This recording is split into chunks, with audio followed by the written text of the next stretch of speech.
Rev up your engines! Today, I'm talking about the safest car that you can drive. Realize that in the United States, in 2018, about 40,000 people died in car accidents. So, they're not the safest things in the world, let's put it that way. Although 2018 had a 1% decline from 2017, if you know anything about statistics, that is not statistically significant at all. Maybe it's not a bad idea to think about buying the safest car you can buy. Now, just off the top of my head, I'd say the safest car you can buy today would be any Jaguar. Jaguars break down all the time. They spend a lot of time at the dealer being repaired, or they don't run at all, and you can't be injured in a car if it doesn't move down the road. It's really safe in your driveway or sitting at the dealer. But on the serious side, if you want to have a safe car, I'm going to go into a little of the history of car safety to show you what today's safest car is, in my opinion. If you're going to be driving down the road in it and not just letting it sit there because it doesn't work. Now, in 1970, the National Highway Traffic Safety Association began in the United States, and its whole mission was to make cars safer and reduce deaths in car driving. And in 1978, they actually started testing and rating cars using those crash test dummy stuff. In 93, they came up with this 5-star rating system of, 1 star is bad, 5 stars best. And then they graduated into more serious testing, side crashing, rollover crashing. They're really testing these things a lot better than they used to. I've been in cars that didn't even have seat belts in them. Seat belts were the big technology for car safety, so you wouldn't go flying through the windshield or flying out the door if you get in a big wreck. And actually, if you use seat belts, they work quite well. The main reason they came up with airbags was because people weren't using their seat belts. So they stuck airbags in that whether you have your seatbelt on or not, you get in a big wreck, the airbag's going to boom and hit you and keep you from smashing against the dash. Then they added side impact airbags. Cars have numerous airbags now. Just realize one thing about airbags.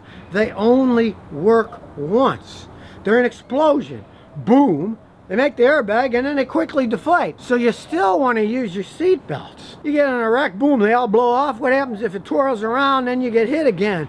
Or the car rolls and rolls and rolls and rolls. Still want to use your seat belts. I look at race car drivers.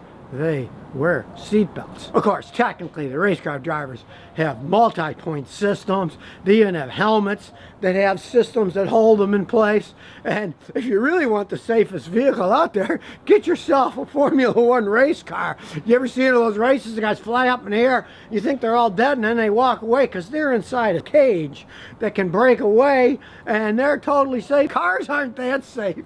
They'd cost too much money to make if they built them that way. But since the United States, about 90 people die every day from car accidents, and over 3 million people are injured every year, it's a good idea to get a car that has the most safety things that actually work. And in that respect, of course, the newer cars are much safer than the older cars. They're starting to put all these collision avoidance systems in it that'll warn you someone's on the side if you're trying to turn and start beeping. Some of them even have semi-automatic braking systems so that if you're not noticing you're getting too close to the vehicle, it starts to apply the brakes itself. And these systems are becoming more and more available. They claim, I guess, by the year 2022, it'll be mandated in the United States that all cars are going to have this collision avoidance systems put into them when they're built new. If you're getting a vehicle with all these collision avoidance systems, they're all electronically operated, you want a car that has electronic systems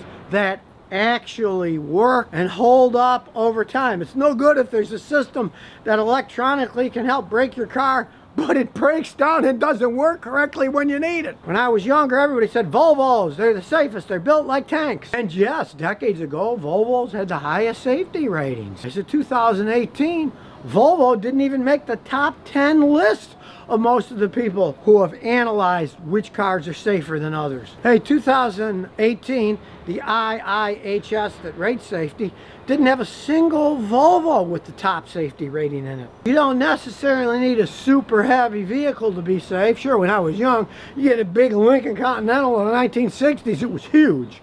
There's just kinetic energy when you're driving down the road.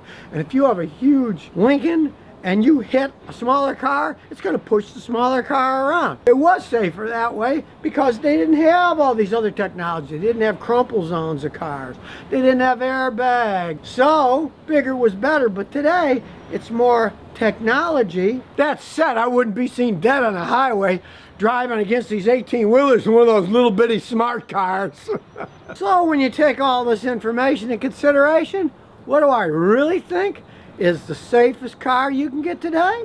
I'd say it's the 2019 Lexus RX 350. From all the research that I've done, and certainly in my own customers' experience with the 350s, no one has ever died in a crash in the United States driving an RX 350. Hopefully I won't jinx anybody who's driving one now to get in a massive wreck, but no one has. So that's telling you, hey, nobody's ever died in one of these things. And these are fast vehicles. It's not like people are driving 20 miles an hour in them. They're very safe vehicles. From my experience of working on cars the last 51 years, Lexus electronics are extremely reliable. In the past, this stuff has worked for quite some time. I'm assuming they're still making them the same way, 2019. If the systems are there and they actually work correctly, you're going to be safer. Now, of course, being a Lexus, they're not giving these things away. You want to spend that kind of money? It's the best bet as far as I'm concerned. Now, of course, a Sherman tank or today an Abrams tank would definitely be much safer, but they get horrendous gas mileage. And really, you can't buy one if you're a private citizen anyway. So my choice for the safest car you can buy is the Lexus RX 350. Hey, like I said, so far nobody's even been killed in one, so how can you beat that? They're a lot better looking than those old Volvos were. They ride a whole bunch better. Modern technology, they also get a lot better gas mileage. So if you never want to miss another one of my new car repair videos, remember to ring that bell.